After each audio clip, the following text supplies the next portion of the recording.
Hello, everybody. Welcome to the video. Today, you realize we have no Tom Brady on this Buccaneers team as he has retired. So, moving on without Tom Brady and moving on with this team will be a little bit tough. I'm not going to lie. We'll move on. We'll maybe draft the quarterback here in this offseason process. And this is solely the offseason. This is not a rebuild or anything like that, but this is the current off season.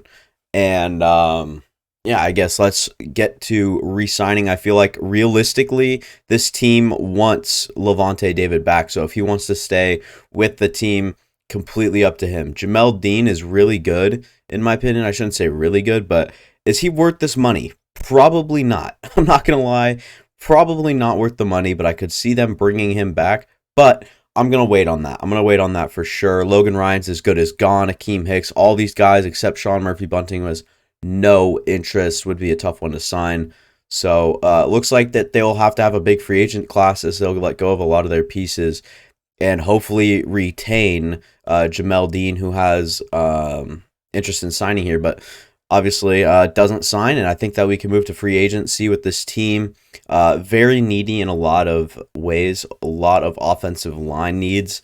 Probably left guard and tackle, maybe get a center as well as Ryan Jensen's aging. So if you can find like a young center, maybe go with that in the draft or something like that. But at quarterback, you're gonna need someone maybe to take a bridge quarterback deal for you. And Marcus Mariota, former draft mate, was Jameis Winston, and yeah, I guess we'll try to get Marcus Mariota.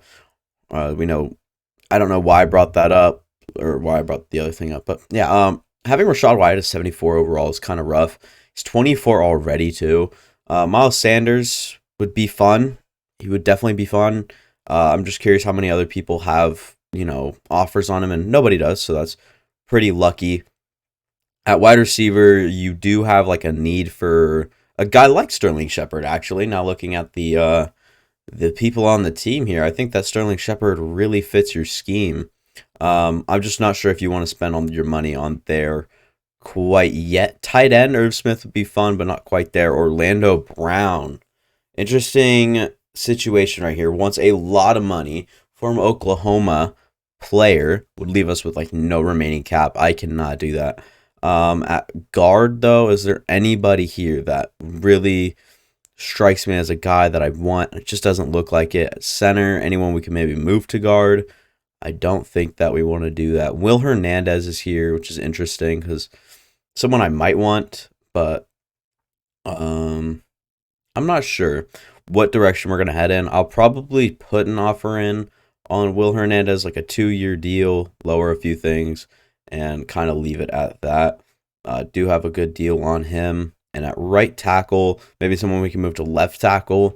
Isaiah Wynns here always is. 27 years old. It would leave us with not virtually nothing, but just not a lot to work with. Left end, you got rid of a bunch of people. I do like Logan Hall, though. Defensive tackle, T.R. Tart feels right. T.R. Tart, I don't know why, but just feels like a Buccaneer. Let's try to make that happen, leaving us with not too much cap space to really, capitalize on. That's the word I'm looking for. Giving him Draymond Jones a long deal, so hopefully could save some money there. Still are the top offer, and we still have a lot more needs, so I'm guessing we'll have multiple waves. Just making sure that we're on top of all these contracts right here, and we do get 4 of the 5 guys with only Marcus Mariota in question right now. I guess, what else do we need? I guess maybe a cheap corner we can find, like down the board. 26-year-old Isaiah Oliver. Yeah, it's going to be over the cap room. There's nothing we can really do about this unless we lower the contract to this right here. And this is not going to get it done. I can guarantee you that much. So, looks like we'll have to cut our losses and maybe draft one. There are a few good corners down the board in this class. Marcus Mariota still not signing, and we'll have to just advance the week and hope he comes to us. And Marcus Mariota is a Buccaneer now, a 29-year-old, 68 overall quarterback. Obviously not ideal. Probably would rather start 51 overall or so Kyle Trask. Not lying, that's literally what they have him at, which is horrible rating system. I guess that's what you get with Madden. So it is what it is. But I guess keep moving with Marcus Mariota at a 68 overall. Isn't the worst thing ever. Definitely is not the best situation. We have a late first round draft pick. If a quarterback falls to us, or maybe we can snag Anthony Richardson or someone down the board. And just a little reminder, this draft class is not final. This draft class needs quite a bit of work, and I've been working on it. It's kind of in a process right now. But looking at the draft board, if there's anyone I'd trade up for, it'd probably have to be Will Levis if he falls far enough, because there's nobody else I'd be willing to go. We'd have to go to like the top 5 to get the right guys. So that being said, let's see who falls off the board. Number 1, obviously, Tyree Wilson. We've seen this twice now, I think. Bryce Young, and I'm guessing Will Anderson. He's still on the board, and they might take CJ Stroud here. No, they do take Will Anderson. This might be a CJ Stroud landing spot. It isn't. It's a Brian Brzee. Now this, CJ Stroud off the board. Miles Murphy. Okay. No guarantees here. But looking at the board, CJ Stroud still on the board. Will Levis still on the board.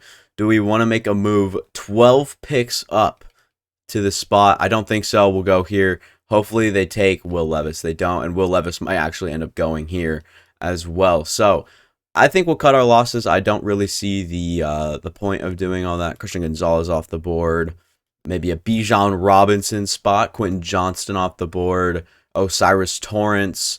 Addison now off the board. Peter Skoronski. Keely Ringo. We see Broderick Jones. I've just got to make sure not to skip my pick. I've done that before. Isaiah Foskey off the board. So leaves us with quite a few options, especially at corner, with Joey Porter and Cam Smith at the top here. I really do like Joey Porter and his length and whatnot, and the absolute ability you have to make him your CB1.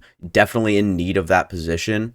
I think it's just clear cut for us. We're going Joey Porter. Penn State corner, 23 years old, 6'3", 198. Should be an absolute stud for us coming out of Penn State. And I think that we can just go to next user pick. Not really interested in trading up all that honest. Or if I'm being all that honest, it's not really a spot right now where I'd want to trade up. But maybe I could trade up here soon.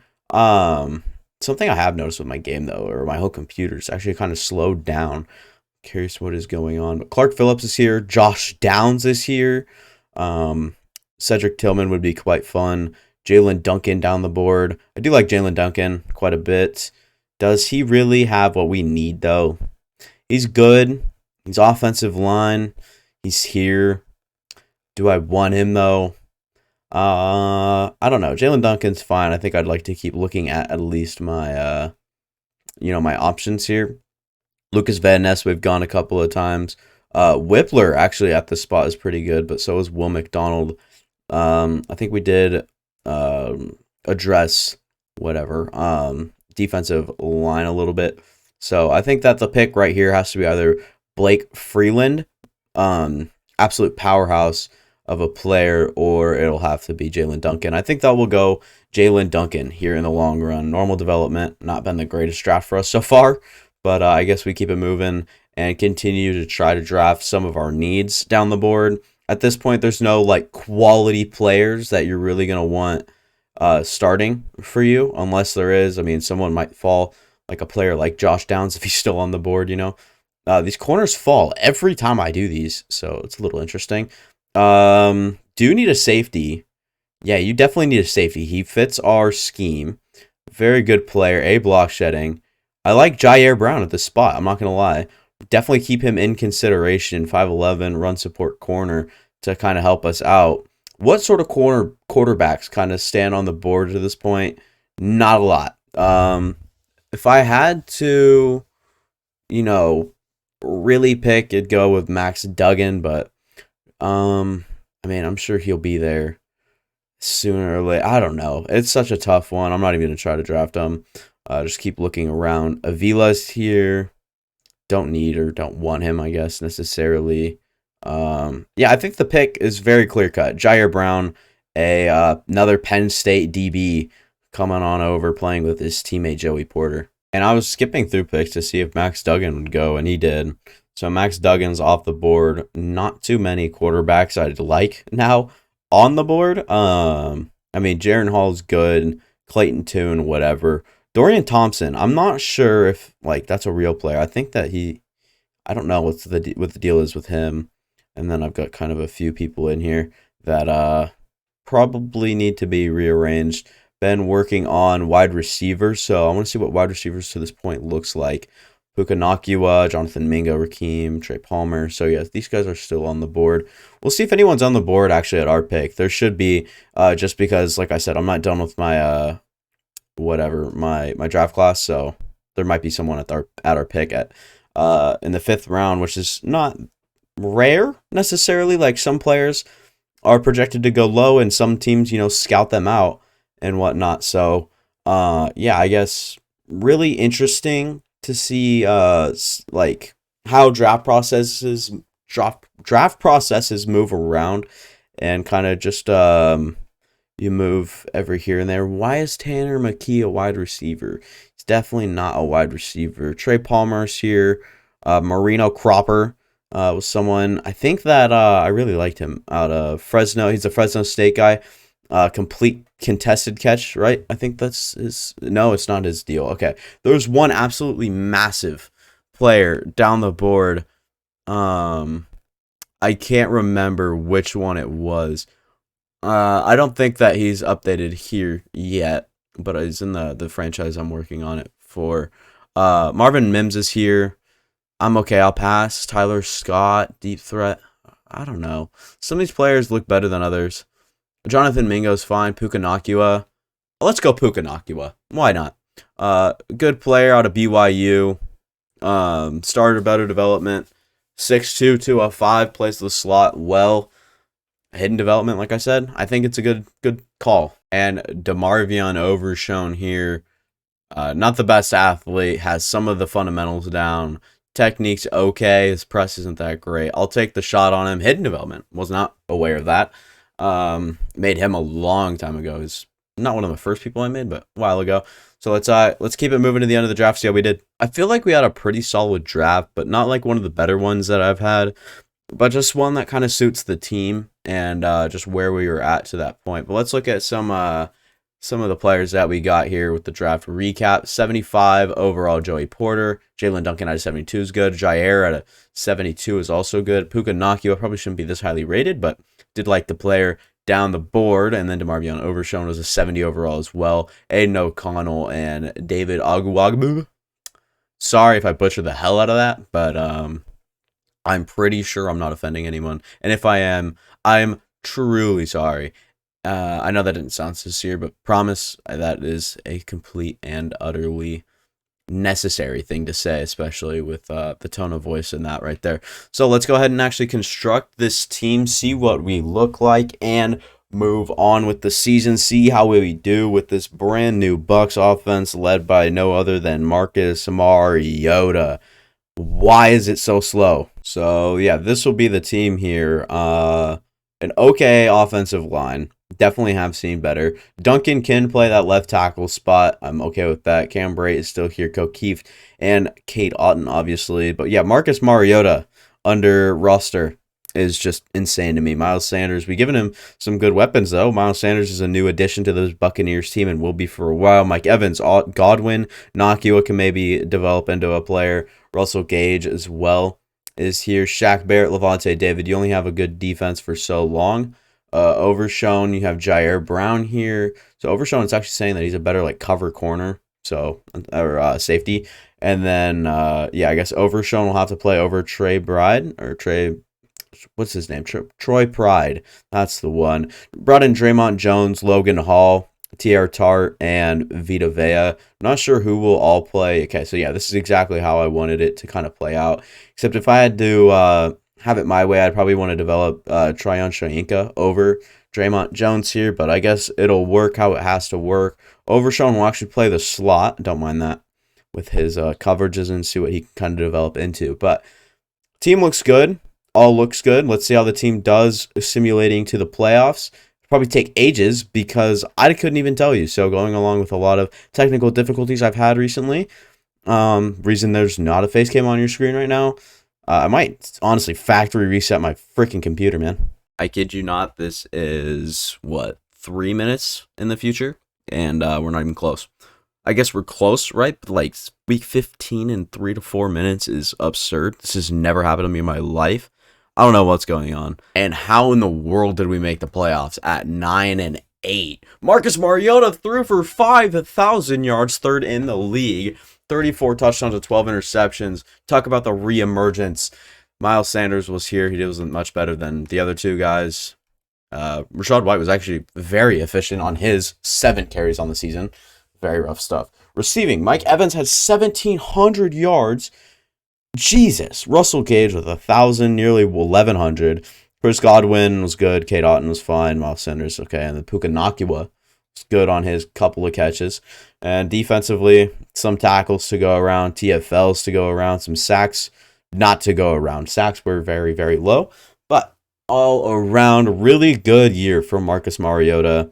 If you guys couldn't tell, that was quite the surprise, I'm not going to lie. Miles Sanders probably hope for a better season, but it is what it is. Let's see if we can beat the New York Giants here in the wild card. The 12-5 New York Giants, if I might add. A very solid team, and we lose to them to no surprise. So yeah, that'll be it for me. This is how you can look for a realistic offseason to go without Tom Brady on the team. Not saying it's going to go, word for word, player for player offseason, but I mean, like, something like this. They're not going to enter like a rebuild, but they probably should. But I highly doubt they will. Just with how confident the Buccaneers franchise has been in the past. So I'm doubting that we're going to see a full rebuild, but we're definitely going to see a reconstruction of some sort. Maybe make some heavy moves in this offseason.